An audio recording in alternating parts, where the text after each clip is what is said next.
Alrighty, folks. So, hello everyone, and welcome to Rebel Talks.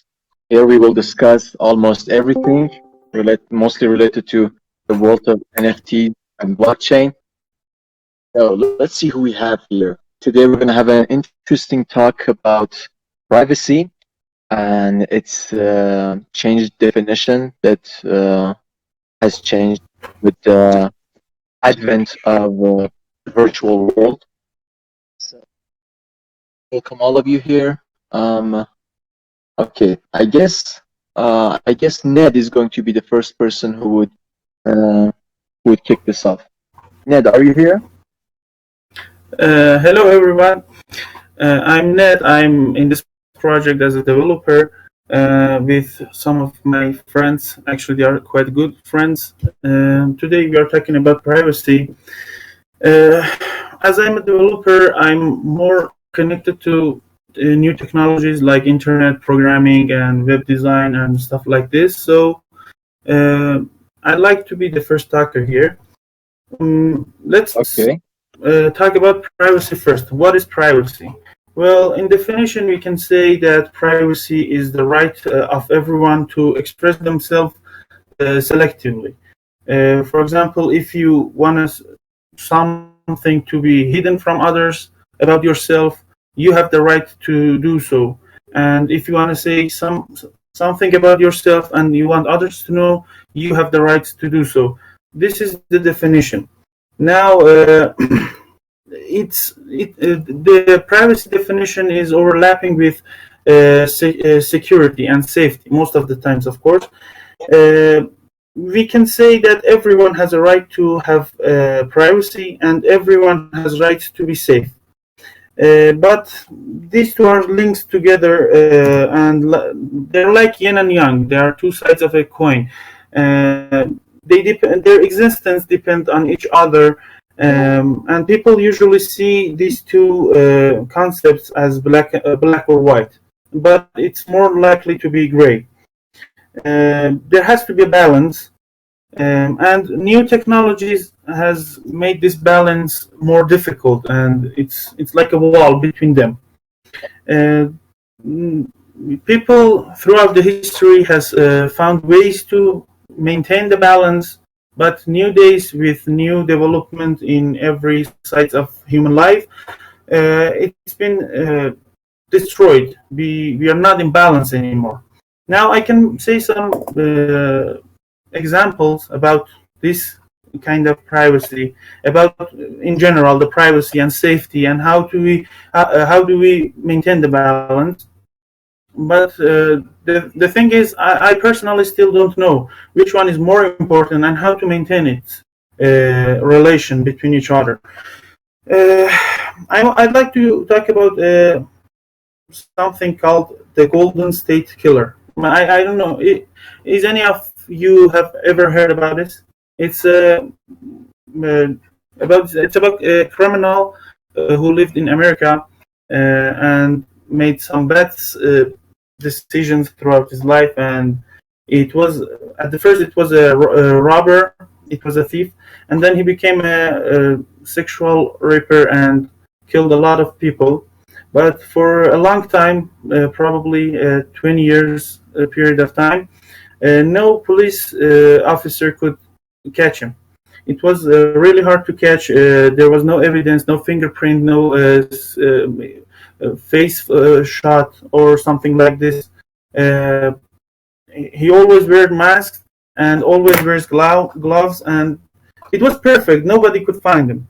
But technologies developed, and some DNA evidence came out recently, and police was able to find the man and catch him.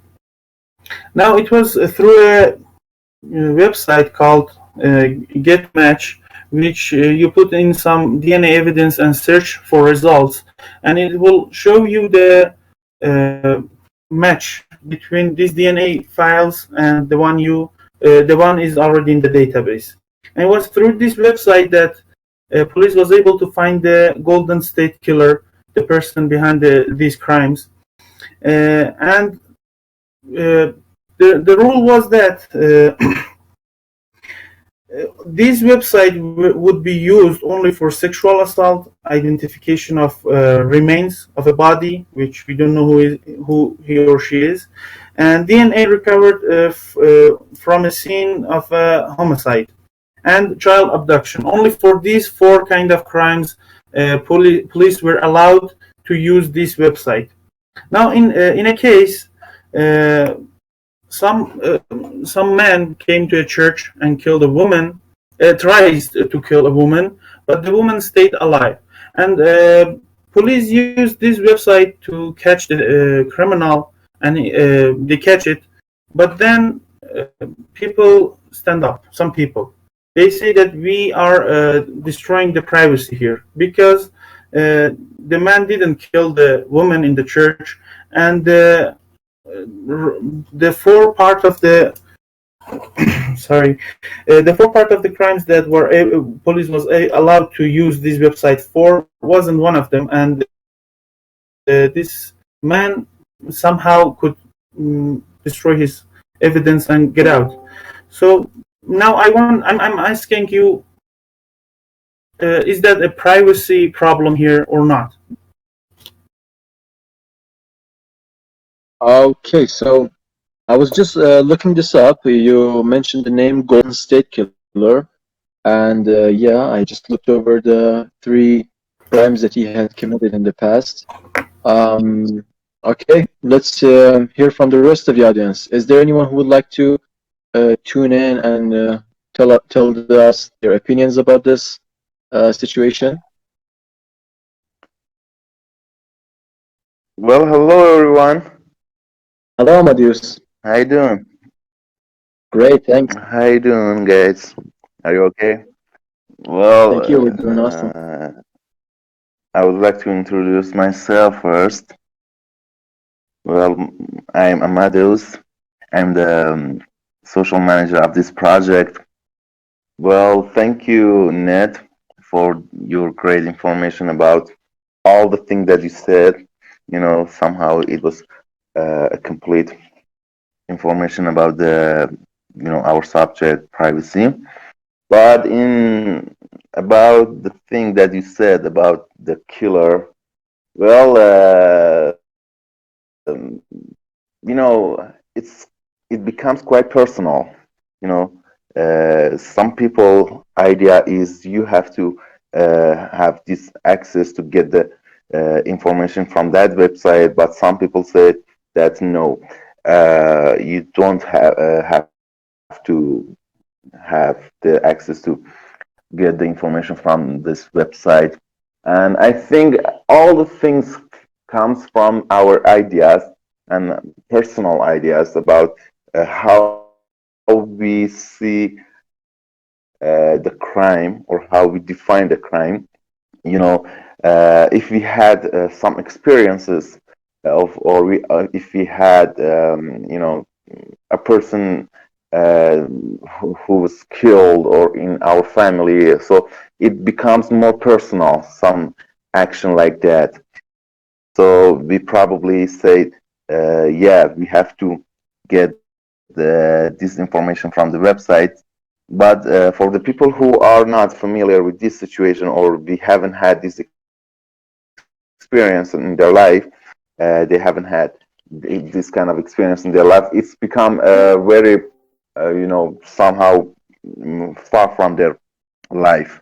So personally, I believe for controlling the crimes in a society, we have to give the access for the police or any other organization that controls a law or everything like that in a society. They have this. They have to have this kind of power to access all of the information and data, like websites or databases. And I agree with this idea that we have to give them this power. Thank you. Thank you. Great, perfect. Thank you for your input. That was great. Thank Now, you. I would like to move this on a little bit. Let's move on to some examples of invasion done by governmental entities. Now, throughout the world, there has been, uh, rather, there have been cases of governments intruding individuals' privacies. There's the famous case of Edward Snowden and many other events in China, Russia, and many other countries. But I would like to ask the audience, one of you, to come up and give us some general idea of how can governments break our privacy and kind of invade our privacy and learn about things that we would like to keep to our chest or we would like to keep as a secret from the public. And how can that be harmful for everyone? Is there anyone that who would like to point out some examples of governmental intrusions?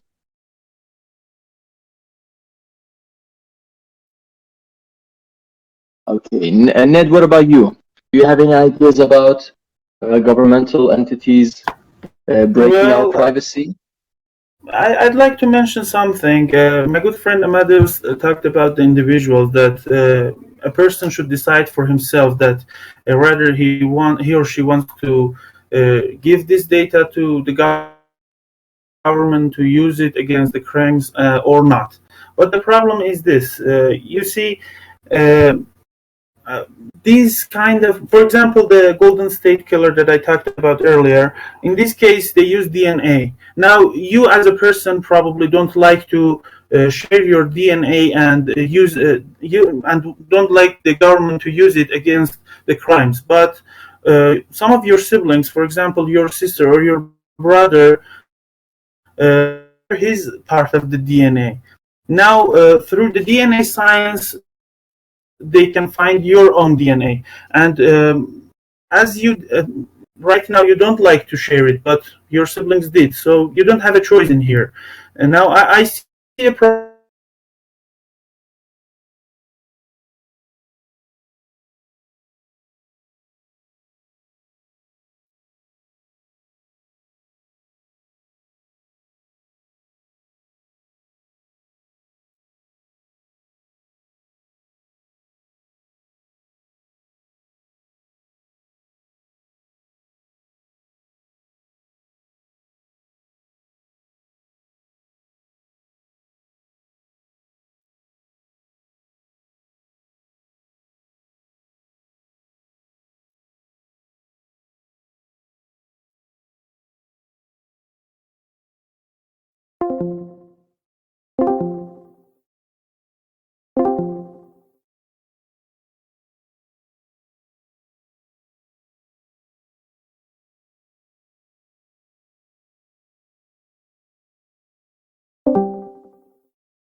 What do you think about this? Do you think that would be that could convince you about this argument? I personally believe in that for good reasons, doing such a job is good. But you see, the point is, good or bad are a choice. Some crimes are crime in a country, but another normal thing to do. And so, who decides what is good or bad is important. I like to mention Batman's uh, sentence here. He says, "Information is power." It's right. Now, what people holds this information, what people has this power is important too, because if somebody thinks something is a crime and use this information against people who does that thing, well, it's a bad decision and it could cause a lot. So I think it's more like a perspective to decide which is good or bad, and here it makes more problems if you think it that way. For sure. Earlier on, you mentioned that we can't see this in black and white, and this kind of falls into the gray area. And I totally agree with you on this one. It's really difficult to judge whether this should be permissible and whether it's moral to um, to kind of reveal somebody's private information such as DNA or whatever that they don't want to share with others. Alrighty, is there anyone else who would like to point out to something at this stage? Yeah, may I? Yeah, for sure, please. Well, I'm quite agree with my great friend Ned. But the most important thing in this kind of situation, I believe it is permission. I gave you some data, some information. You can use it, okay, but you have to get the permission first.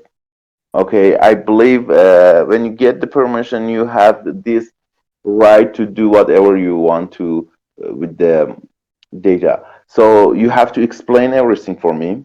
For example, you have a piece of information about me and you want to use it. You have to tell me everything about this. What are you gonna do with my information? And after that, I let you do or not. So in this case, I believe telling people that we want to use their information is the most important part about this case. We most of us we don't know anything about that. Our information, our activity is being monitorized about from the powerful, the authorities. We didn't know that. So it feels so bad that we were watched by so many websites, or I don't know, so many applications, so many devices. So it feels bad. So they have to make it up. They have to get some permission from us for doing what they want to do with our uh, data that they get from us. Thank you. Thank you. Well, to follow on that, Amadeus, do you think that Hmm. the governments have done this correctly? Do you think so far they have asked us for permission? They have asked us. No, they didn't. They haven't. I mean, they haven't asked anything about our information. They just somehow they stole our information. They stole our data from, our databases, from our computers, laptops, cell phones, everywhere. No, they haven't.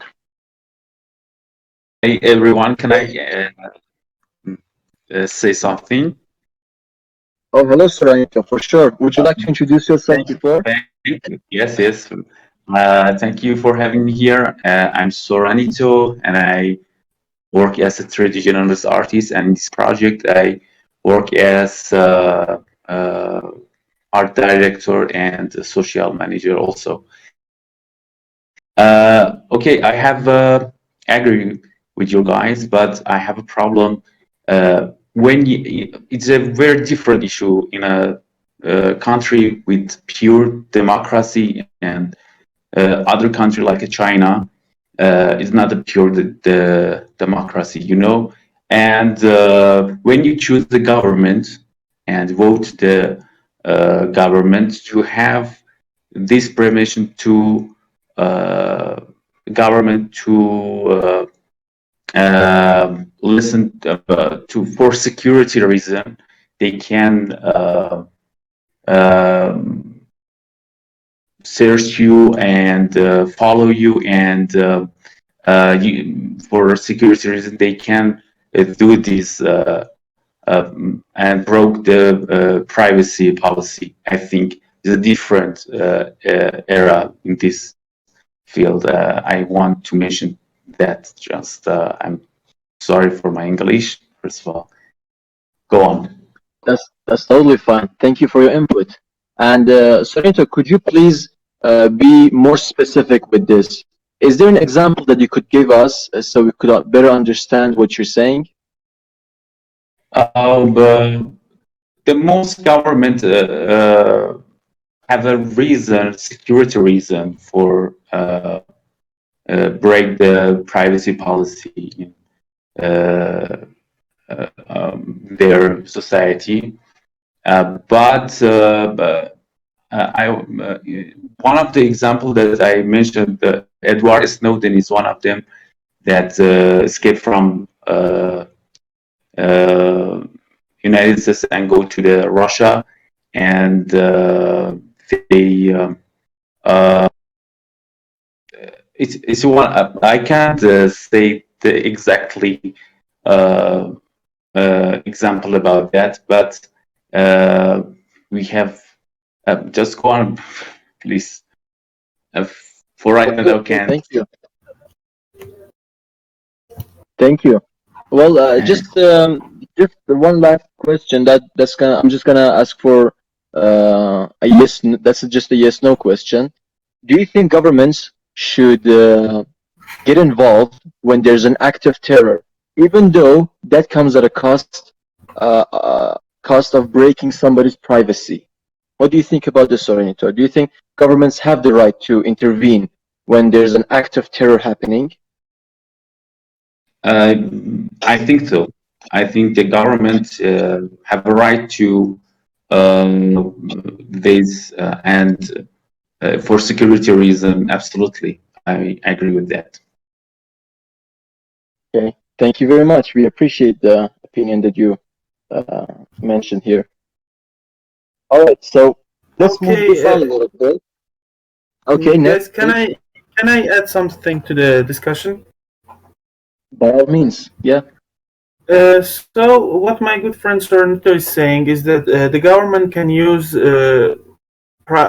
our information and break some area of privacy policies for national security reasons. For example, fighting against the terrorists or something like that, etc.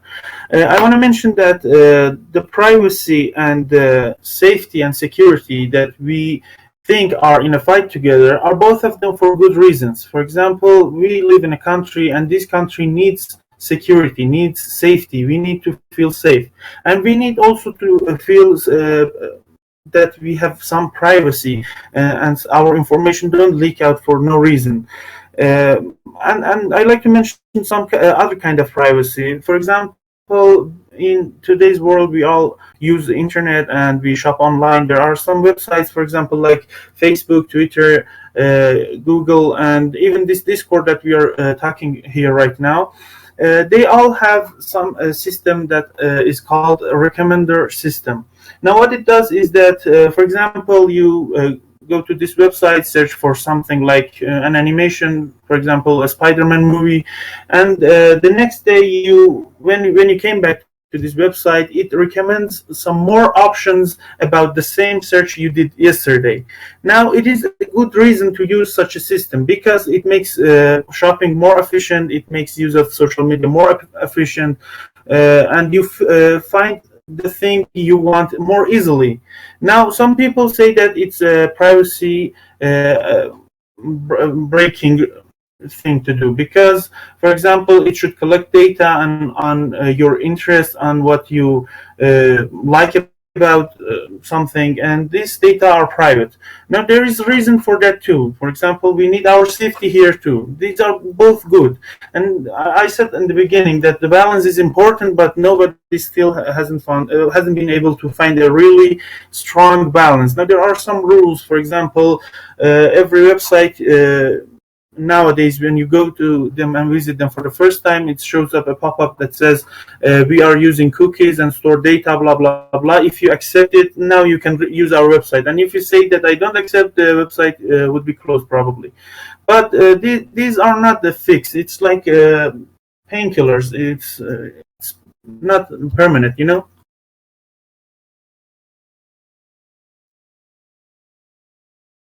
I agree with you, but my most of that I concern about the company, not government, like Twitter, Facebook, and so on. They use our information for ads, and but I don't like give them this information, but I don't have any choice, you know. because I want to use this platform, and I have problem with that, with this. Uh, yes, I agree with you, Serenito. There are still a lot of problems to be solved, but I'm giving you an example of the good side and the bad side. So the good side is that when you use, for example, the YouTube platform, there are thousands of videos there. Now you are interested in, for example, learning a programming language. So you go search this, and YouTube stores your data and knows you like programming. Now, based on other users' usage of the platform, it shows you better videos the next time you visit the YouTube. So you find better videos, and your study, your learning becomes more efficient, 10 times, maybe 20 times more efficient, which is a good thing.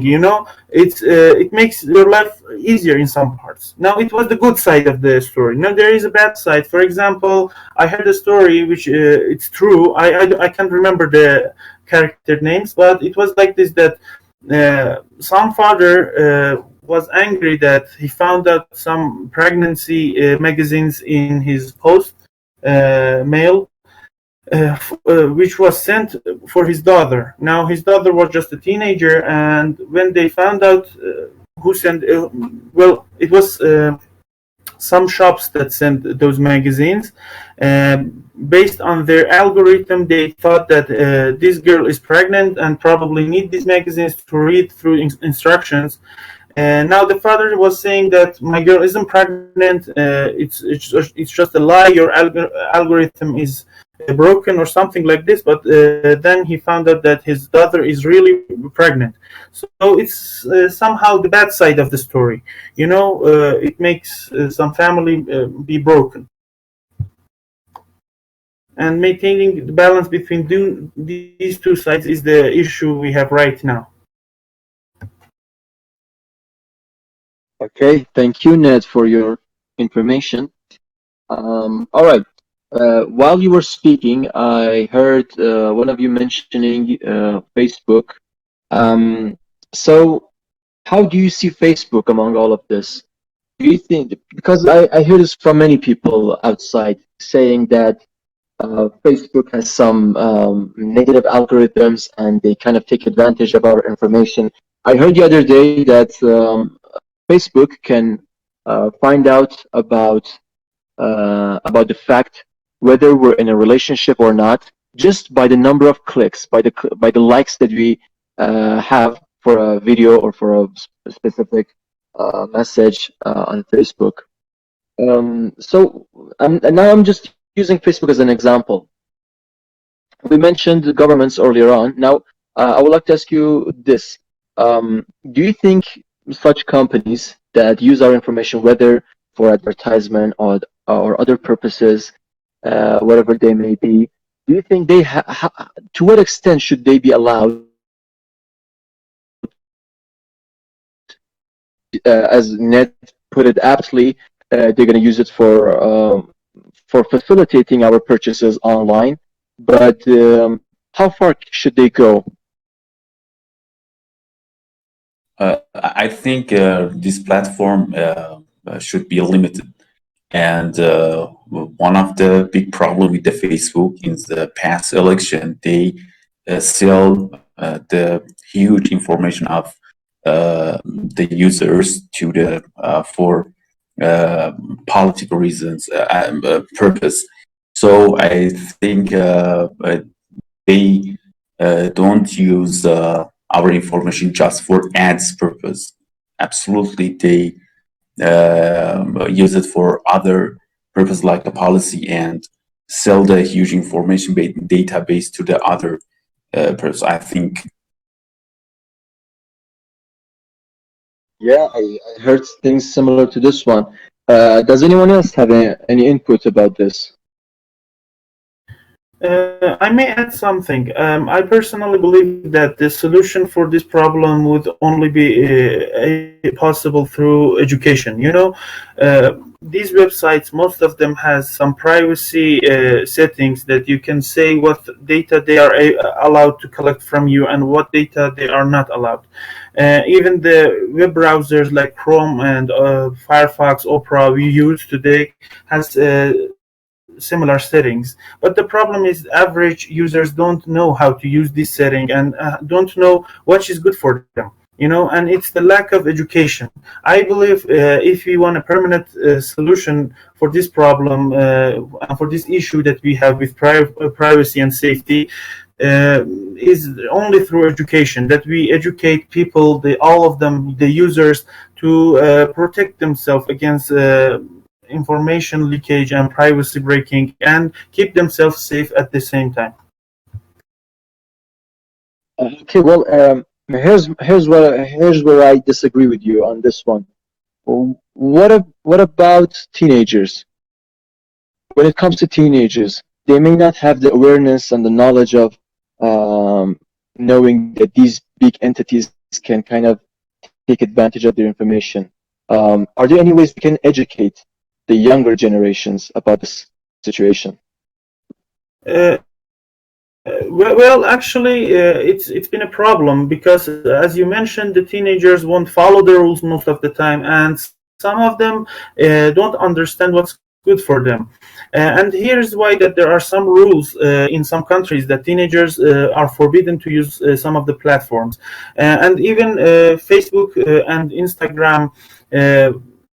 Forbid users under certain age, if I'm not wrong it's about 13 years old, that they are not allowed to use this platform. But the problem is, if the problem is that the parents are not well educated, and they allow their own kids to use these platforms.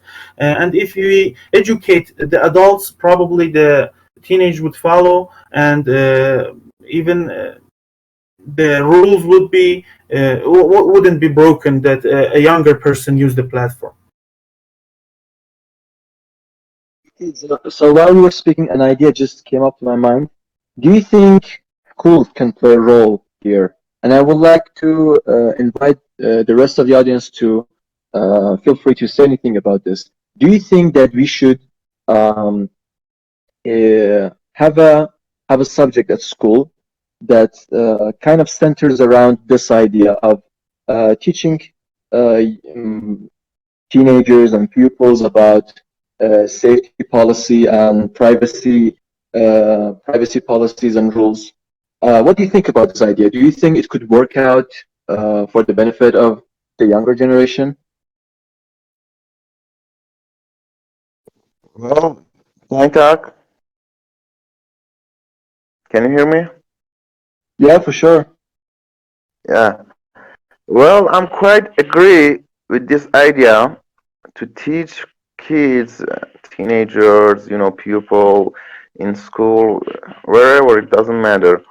We should teach this generation that how to use internet. Okay, not just for being, safe. To use to We have to teach them to use this technology correctly. you know it's a big word. Okay, I guess in a few years it's gonna be much bigger because of the metaverse and all the things that you know better than me.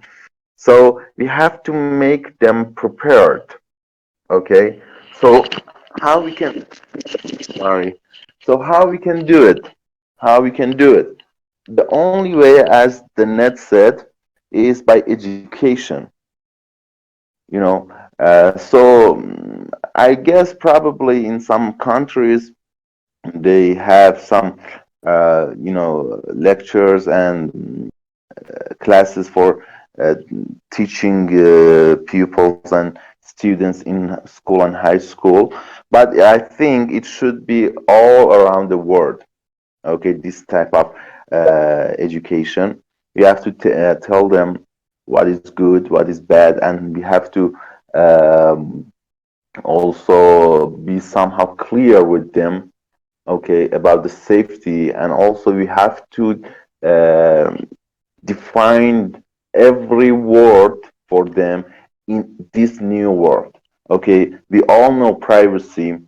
What does privacy means in our daily life, everyday life? Okay, but it quite becomes a very different thing in internet world. Okay, so we have to also redefine it for all the people again, and we should start from the kids and teenager from the school. So I'm quite agree with this type of education in school and high school. Thanks for your time. Thank you, Mary. I agree with you, but I have a basic question for you guys. Basic Mm-hmm. question that is, do you really care about your information? I think the most of people around the world don't care about their information. Do you care about so this platform use your most favorite colors or book that you want to read? Real, do you care about your personal this personal information, not like your other stuff, just like what you like to wear and to use? I have this question for you guys. Thank you, Soranito. It's a very good question. Uh, I'm not a special person. I'm an ordinary person. I'm a typical person, okay? I don't have a very big company. I'm not a great actor. I'm a famous person. I'm not an influencer even. I'm a normal person who work as a freelance, okay? So yes, I don't care about this type of information. But it's not just me. Imagine when the society becomes bigger, all the people involved in this situation that you talked about. So what about the famous person? What about the owner of a great company? What about the I don't know, everybody? Okay, that's Yes, is yes. I think the famous person work for them. It's, I think, isn't it? what? What do you mean? I didn't get you. What did you The say? famous person work for this platform. Actually, they don't very famous. No, not all the famous person. Of course, some famous person work for the great companies of some platform, but some famous person work for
You mentioned information, and rather a person likes to share their information with these platforms or any kind of other things.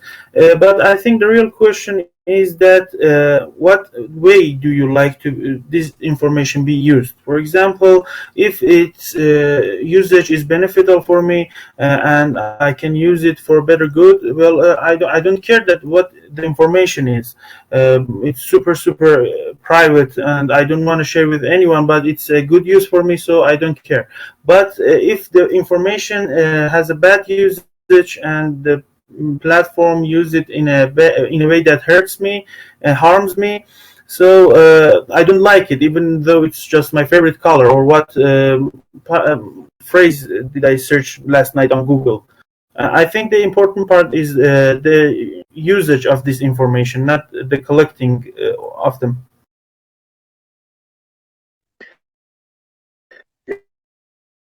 Yeah, I have to side with Ned on this one. I think we should really consider who's accessing our information. If it's being used for a bad cause like political purposes, if it goes to the hands of people who want to kind of control the population and things of this nature, yes, I'm totally against it. But as long as it's something harmless, like I don't know, if there's a platform who wants to learn about my tendencies when it comes to books, I don't know, colors, clothing, whatever, you name it. Okay with that, 100%. But if I'm, for any reason, if I'm cynical of the or suspicious of a specific platform whom who has the ability to take advantage of my information for doing something not so good or even evil, then I think that falls into the gray area again. Then I think it's not a good idea to just giving them the permission to collect our information and kind of make money out of it, as one of you put it earlier. What do you think? I'm quite agree with you. You know, uh, it the last thing that I want to talk about is that we have to be careful. That's all. You know, don't put everything on social media. Try to be quite, uh, careful. Don't talk with all the people. Don't share everything on your social media. You know, we all have to get together and take some steps to make this environment more safe for all the people. Okay, so it needs a little bit effort, but it is possible for all of us. The only thing that we should do be more careful. Okay, we have to be more careful. Okay, and don't trust everyone on social media. Okay, that's all. Well, thank you very much, Amadeus, for your advice. I think they were very well put, and sure, we all need to be careful. Now, we've been speaking for a while about this topic. As a closing argument, I would like the member of audience to say whether they're optimistic or pessimistic about the future of this of our privacy. Do you think big entities and companies will have more access to our information, and do you think they will be used for bad causes, or vice versa? Do you think that there will be more security and safety for us when it comes to privacy? So yeah, I would like you to express your opinion on this one. Are you a pessimist or an optimist when it comes to privacy? Well, sorry, I start first. Okay. Well, I wish I was optimistic, but unfortunately, I'm a pessimistic person, so I don't see a great future in this case. Um, you know, I believe in a near future, all the information that we have will be shared with all the people around us. Okay, and it's not just in case of people who use internet or use metaverse, and no, it's become somehow a normal routine for all the people. Okay, when you probably it can be like in a science fiction movie, it can be like a chip in your mind in near future, and it has, its pros and cons. You know, you can get more information, you have this access to all the information, but also you will be watched all the time. So the life will be more harder than now, I guess. Yeah, thank you. Well, thank you very Uh, much. Anyone else? I'm a bit optimistic about this. Human has been going through a lot throughout history. And, we had racism, we had sexism, we had so many things and to deal with, and all of the times we solved the problem. And it's just the beginning of the internet era. How old is it? 50 years, 20 years? It's not a long time. So there should be some problems, which there is, and I believe that humans will solve these, and we are going on a good path here. Now, I would love I would love to ask other members of our Discord and other platforms to talk about this in the chat section and share us their idea. We're probably going to talk about their idea for the next podcast. Yeah, for sure. We would like to have the members offer their ideas about these matters. We know that if there's more information about this, we can hear this from different points of view, and yeah, we can have a more broad perspective about this matter, and that's how we can make things happen, how we can make progress about this. So I hope Ned's vision comes into reality of humans solving this situation. And I would like to thank all of you. Sarito, what about you? Are you optimistic or pessimistic about the future of privacy? Would you like to say anything about it? Uh, actually, I'm agree with Ned. I have a good vision for this era because we have both sides, bad and good side, so we can handle it in the future very better than this time. And yes, I'm optimistic with that. Thank you. All right. Well, I would like to appreciate each and every one of you for being here and teaching us on this matter. Thank you. It was a great time that we had here. So, as Ned just put it right now, we would like other people to come in to join us in the next sessions that we have, and we've named them Rebel Talks. So we're gonna continue on this discussion. We're gonna discuss some other relevant subjects relevant to privacy, and that's it. Thank you very much, everyone. Have a nice day. It was good. Yeah, you too. Thank you, guys. Thank you. Thank you. Goodbye. Thank you. Thank you. Thank you for. Thank you. Goodbye. Bye.